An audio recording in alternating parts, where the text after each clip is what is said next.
Makanya kalau saudara baca di ayat kedua, tetapi Tuhan menyertai Yusuf sehingga ia menjadi seorang yang selalu berhasil dalam pekerjaannya. Maka tinggallah ia di rumah tuannya orang Mesir itu. Setelah dilihat oleh tuannya bahwa Yusuf disertai Tuhan dan bahwa Tuhan membuat berhasil segala sesuatu yang dikerjakannya, maka Yusuf mendapat kasih tuannya dan ia boleh melayani dia. Kepada Yusuf diberikannya kuasa atas rumahnya dan segala miliknya diserahkannya kepada Yusuf. Saudara, kalau seandainya orang yang namanya Yusuf pilihan dan keputusan hatinya berantakan, ayat itu akan berkata begini di ayat keduanya. Ketika dia masuk ke rumah Potifar, ayat kedua tidak akan ditulis, tetapi Tuhan menyertai Yusuf. Ayat kedua akan menuliskan Yusuf dalam kepahitan, dia membenci saudaranya, dia selalu mengingat kejahatan saudara-saudaranya. Tetapi ajaibnya, orang yang punya pilihan dan keputusan hati yang benar di hadapan Tuhan, sekalipun situasi yang sangat buruk dihadapinya, itu menarik favor dari Tuhan.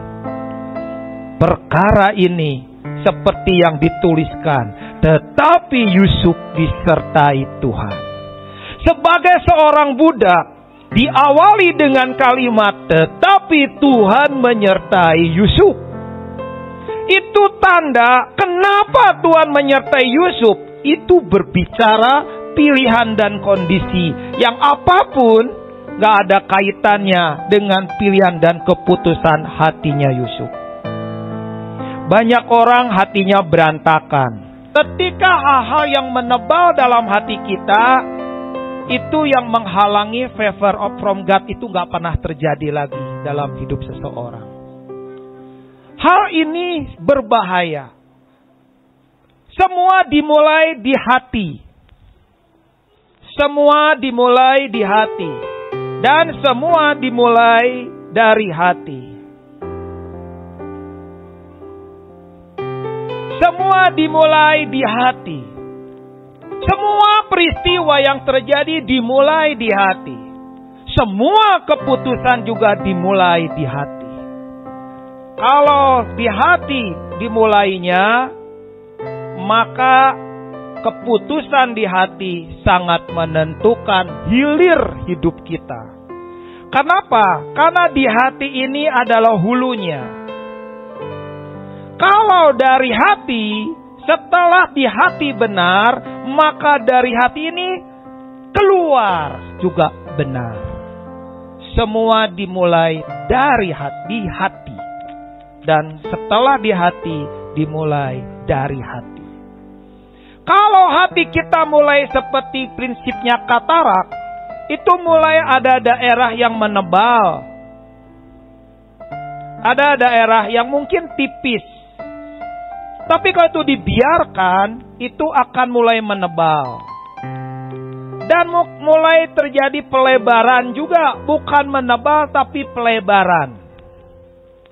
Ada lapisan yang menyelimuti hati kita. Dan itu bukan saja melebarin, bukan saja nebal, tapi mengeras. Sehingga daerah ini adalah daerah yang sulit dijangkau. Sulit ditempuh. Sulit yang sangat dipagari oleh benteng-benteng yang kita perbuat sendiri. Sulit sekali untuk mengalami teguran Tuhan karena kita pertahankan. Saya nggak mau ditegur, saya nggak mau dikoreksi, saya nggak mau. Hati seperti ini nggak menarik favor dari Tuhan. Semuanya dimulai di hati. Baik itu peristiwa apapun, kalau engkau tidak terluka, tidak akan melukai. Anak-anak Tuhan, senjata paling ampuh adalah hati. Iblis akan merusak hati supaya kau tidak bersenjata. Ketika iblis melihat kau tidak bersenjata, maka lihat, hidupmu tidak akan sesuai dengan apa yang Tuhan perbuat.